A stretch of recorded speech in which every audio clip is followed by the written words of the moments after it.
Salam sejahtera buat kita semuanya. Selamat pagi.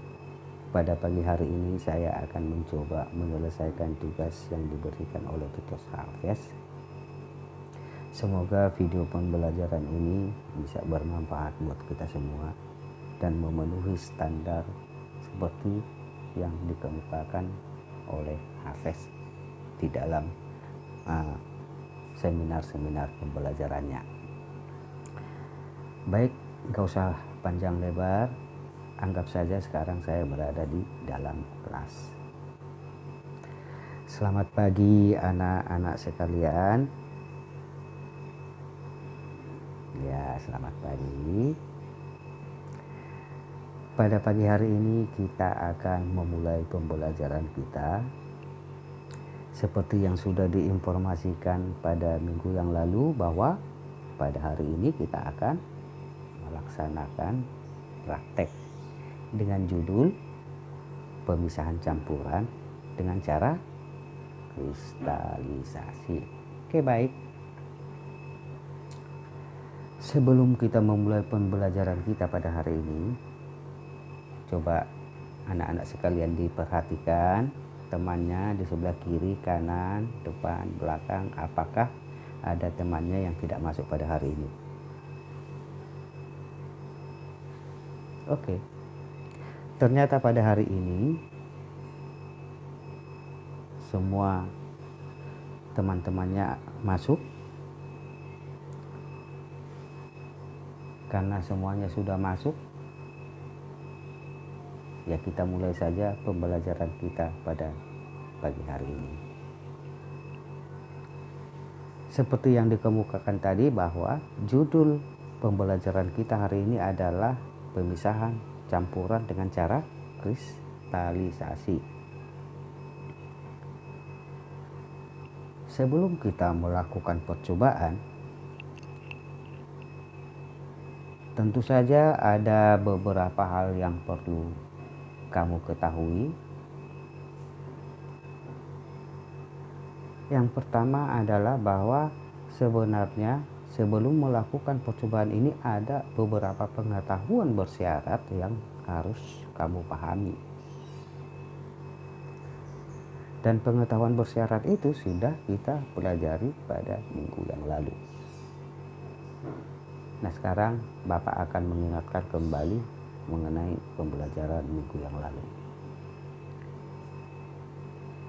Ada yang bisa memberikan pengertian daripada campuran?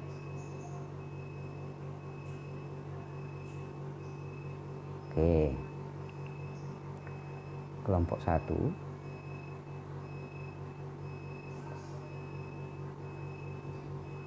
Kelompok 2.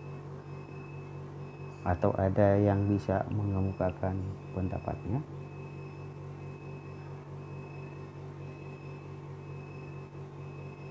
Baik.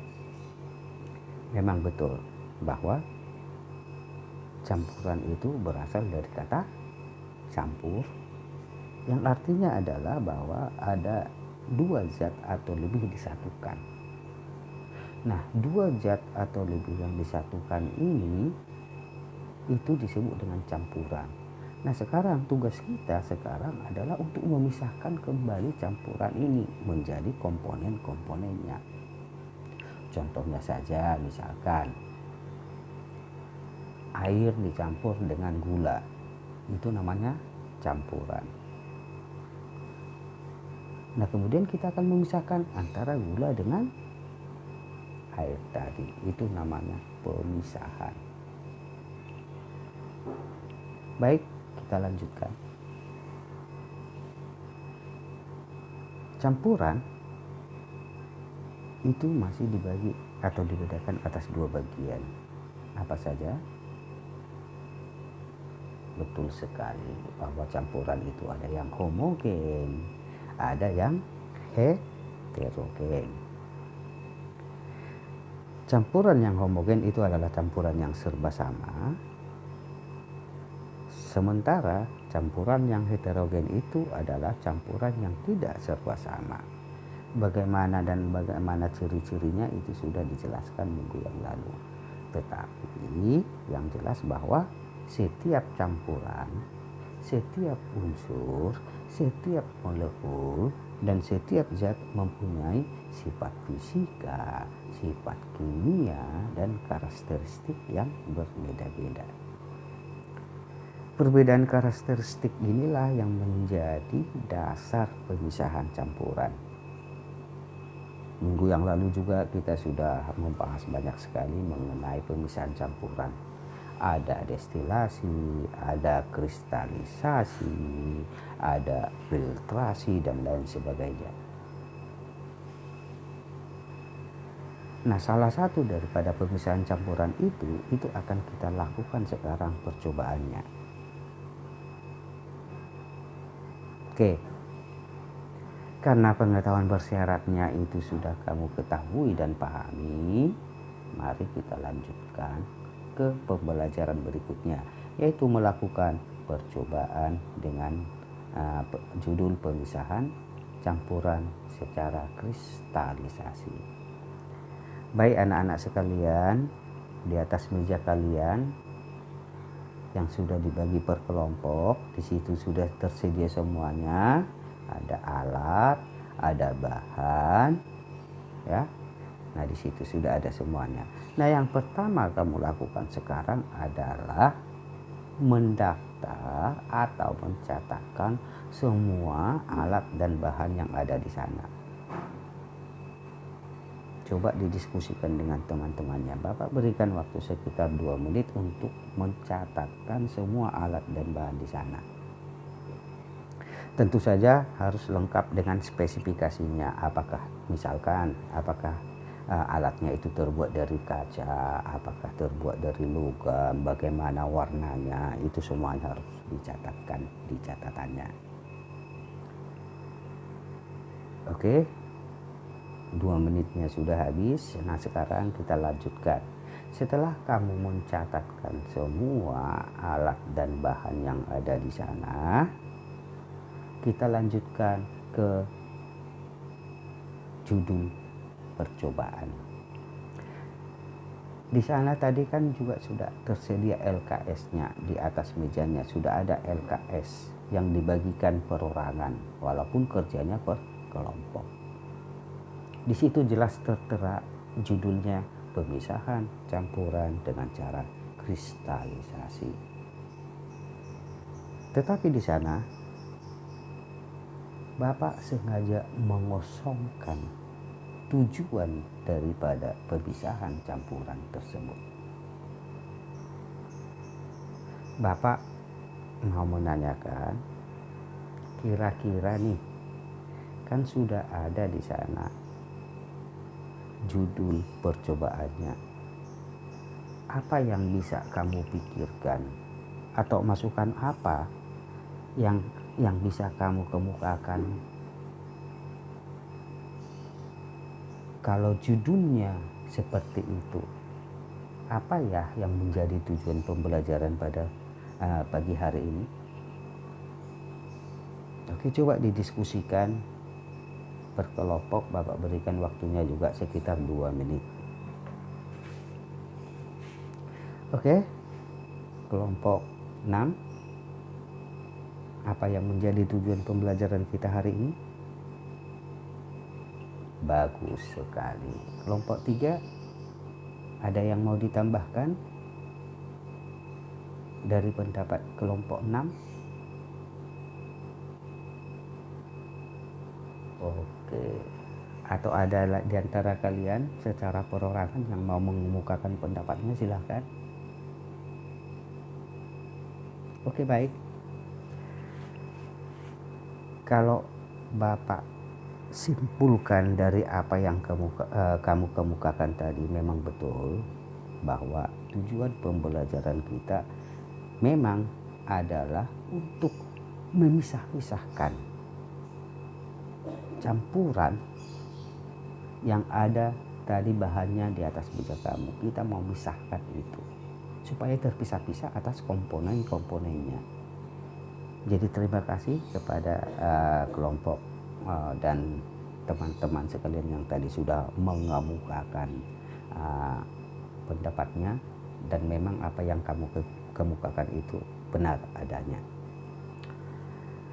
Oke, karena tujuan pembelajaran kita sudah jelas, itu dicatatkan di sana ya, bahwa tujuan pembelajaran kita pada hari ini adalah untuk memisahkan campuran tersebut atas komponen-komponennya. Karena tujuan pembelajaran kita sudah kita catatkan dan sudah kita lengkapi di sana, marilah kita melangkah ke tahapan berikutnya, yaitu dengan melaksanakan atau melakukan percobaan.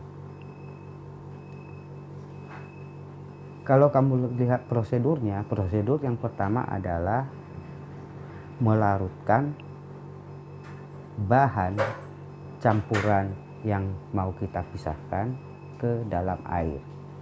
Jadi 1 sendok makan daripada campuran tersebut itu kamu masukkan ke dalam gelas kimia dan ditambahkan sebanyak 100 ml air, lalu kamu aduk. Nah, setelah campuran itu kamu aduk, kamu larutkan, sekarang coba diamati lagi. Kira-kira setelah campuran itu dilarutkan di dalam air, kemudian diaduk, apa yang bisa kamu amati dari sana? Nah, itu dicatatkan juga di lembar kerjanya. Oke, sudah dicatatkan. Nah, selanjutnya setelah tadi kita larutkan campurannya di dalam air, sekarang kita melakukan penyaringan. Penyaringan itu sama dengan filtrasi. Tentu saja penyaringan yang kita gunakan sekarang adalah dengan menggunakan kertas saring. Coba langsung dilakukan. Campurannya tadi, larutannya itu disaring. Oke, sudah disaring. Ternyata setelah selesai penyaringan, di atas kertas saring itu ada ampas. Kenapa di sana ada ampas?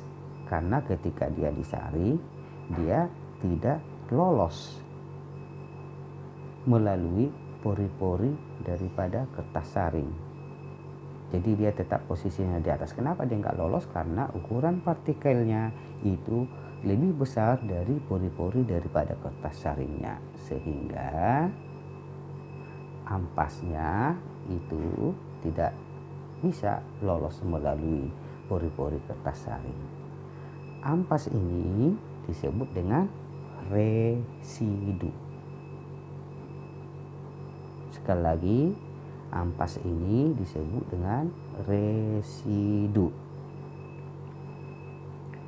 Kemudian partikel-partikel yang lebih kecil tadi itu akan lolos melalui kertas saring. Dia akan masuk ke dalam gelas kimia yang kamu jadikan tadi sebagai penampung pada saat kamu menyaring. Partikel-partikel kecil yang lolos tadi itu disebut dengan filtrat. Sekali lagi, partikel-partikel yang lolos itu tadi, yang ukuran partikelnya tentu saja lebih kecil daripada pori-pori kertas, itu akan lolos, itu disebut dengan filtrat.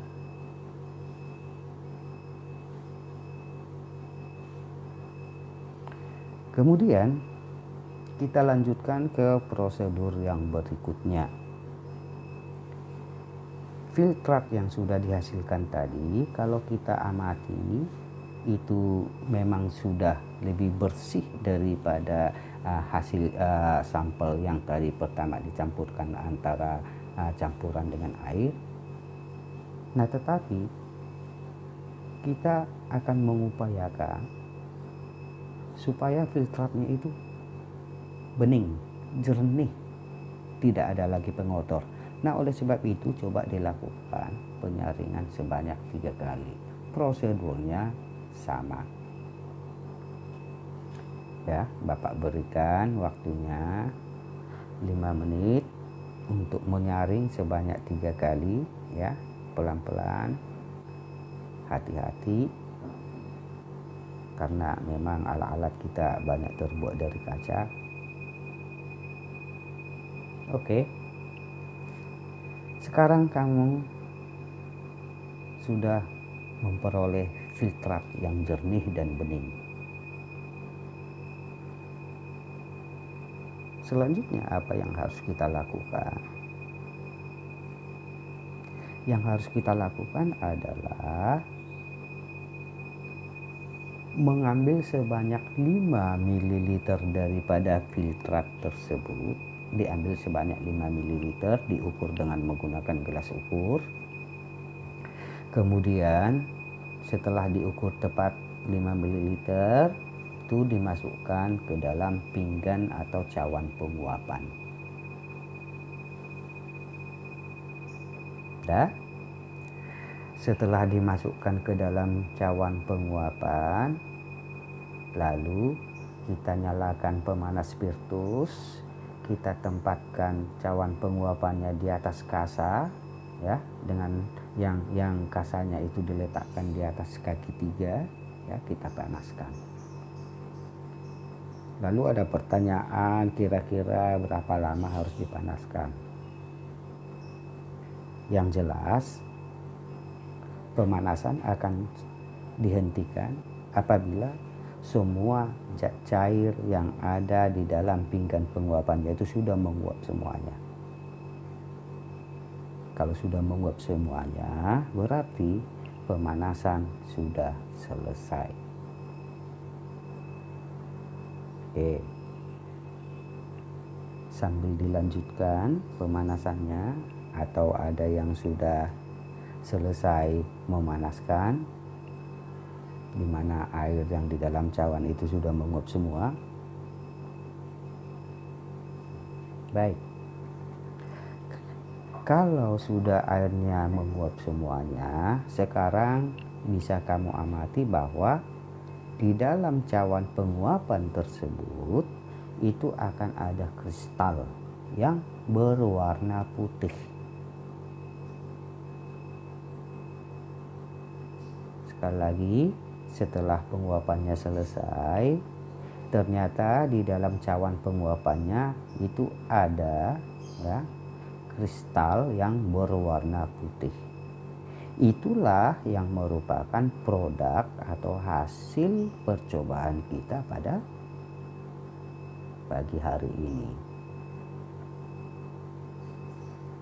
Tadi Bapak sudah keliling dari kelompok 1, kelompok 3, kelompok 6, dan semuanya sudah selesai melakukan percobaannya dan sudah diperoleh hasilnya, dan hasilnya juga sudah dipindahkan ke namanya glass watch, ya, atau kaca arloji, dan Bapak lihat hasilnya semuanya memang sudah menghasilkan kristal yang putih.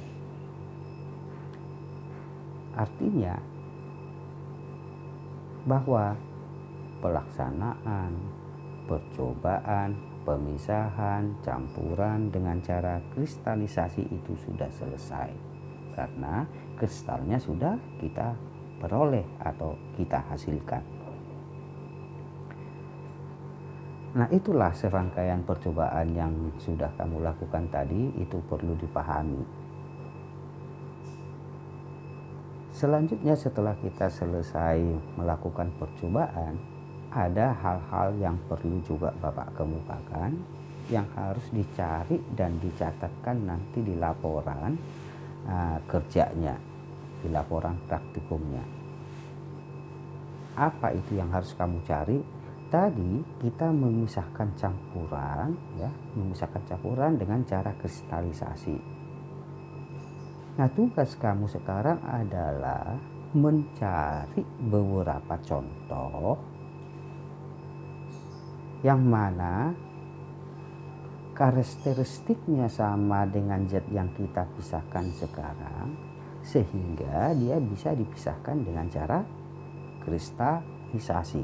Dengan kata lain, cari dua jenis campuran yang bisa dipisahkan dengan cara kristalisasi.